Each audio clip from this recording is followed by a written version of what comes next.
Hello दोस्तों, कैसे हैं आप सभी। उम्मीद करता हूँ आप सभी बहुत ही अच्छे होंगे।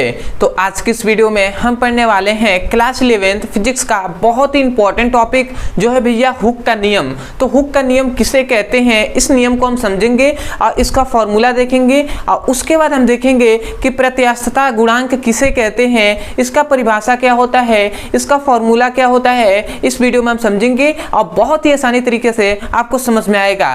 तो चलिए दोस्तों अपने टॉपिक को शुरू करते हैं। तो हमने सबसे पहले यहाँ पे लिख दिया है हुक का नियम। यह नियम हमने लिख दिया है, परंतु आपको इस नियम पर देखने की कोई जरूरत नहीं है। अभी आपको केवल समझाया जाएगा, उसी समझ जाएंगे तो भैया ये नियम तो यही याद भी हो जाएगा। तो भैया इसमें ये बताया जाता है, इसमें जो ये बताया जाता है कि मान लेते हैं ये कोई भी वस्तु है, समझिएगा, ये मान लेते हैं कोई भी वस्तु है। अब इस वस्तु पर एक मान लेते हैं, इस वस्तु पर हमने एक प्रतिबल लगाया, ठीक है। इस पर हमने क्या लगाया, प्रतिबल लगाया, ठीक है। जब किसी वस्तु पर हम प्रतिबल लगाते हैं ना, जब किसी वस्तु पर हम प्रतिबल लगाते हैं, ठीक है, तो वस्तु में जो उत्पन्न होता है, जो विकृति उत्पन्न होती है, जो भैया विकृति उत्पन्न होती है उसी के समानुपाती होता है। विकृति के क्या होता है भैया, समानुपाती होता है।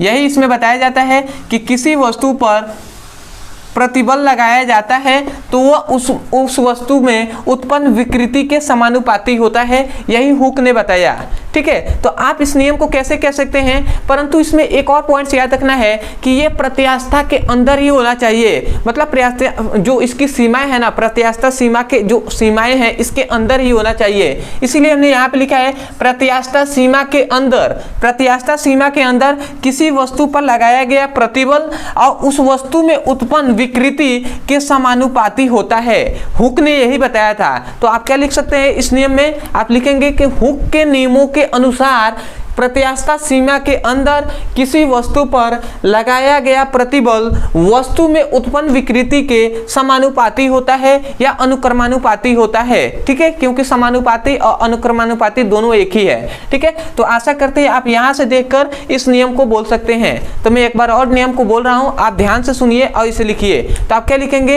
हुक के नियमों के अनुसार प्रत्यास्था सीमा के अंदर किसी वस्तु पर लगाया गया प्रतिबल वस्तु में उत्पन्न विकृति के समानुपाती होता है। तो आशा करते हैं आप समझ गए होंगे।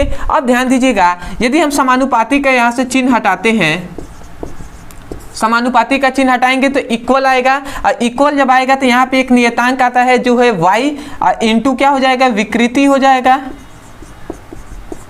अब ध्यान दीजिएगा, यहाँ पे विकृति गुणा में है। यदि हम इक्वल टू के बराबर के इधर भेजते हैं तो इधर गुणा में है, इधर आएगा तो भाग कराएगा, तो यहाँ से y इक्वल टू क्या निकल जाएगा, प्रतिबल बटे विकृति मिल जाएगा।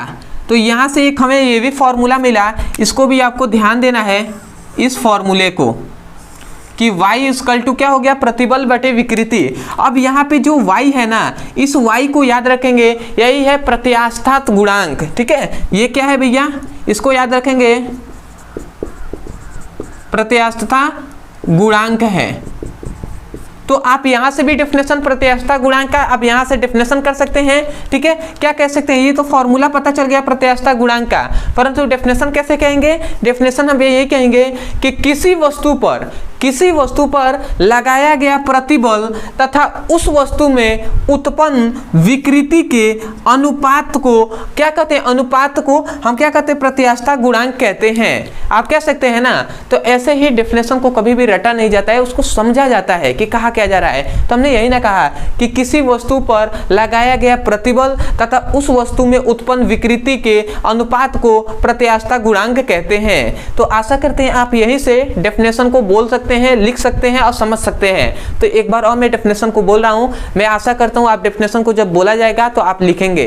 तो आप क्या कहेंगे, आप यही नहीं कहेंगे कि किसी वस्तु पर लगाया गया प्रतिबल, किसी वस्तु पर लगाया गया प्रतिबल तथा वस्तु में उत्पन्न विकृति के अनुपात अनुपात को प्रत्यास्थता गुणांक कहते हैं। इसको डेफिनेशन लिख लीजिएगा, उसके बाद ये फॉर्मूला लिख लीजिएगा।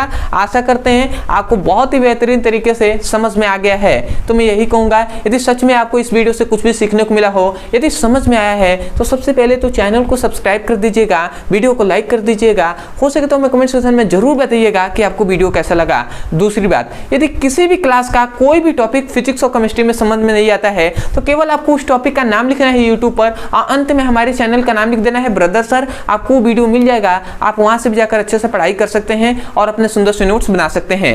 तीसरी बात, यदि किसी भी क्लास का फिजिक्स और केमिस्ट्री का चैप्टर वाइज सीक्वेंस में एक एक करके वीडियो को पढ़ना है और अपने सुंदर से नोट्स बनाना है, तो आपके लिए एक नंबर यहाँ पे दिया जा रहेगा। उस नंबर पे आप केवल मैसेज कर दीजिएगा, व्हाट्सएप नंबर है, इस व्हाट्सएप नंबर पे मैसेज कर दीजिएगा कि class 11 physics chemistry all video link या class 12 physics chemistry all video link, तो आपको वीडियो का लिंक दे दिया जाएगा। उस लिंक पे क्लिक करके आप चैप्टर वाइज सीक्वेंस में एक एक करके वीडियो को पढ़ सकते हैं।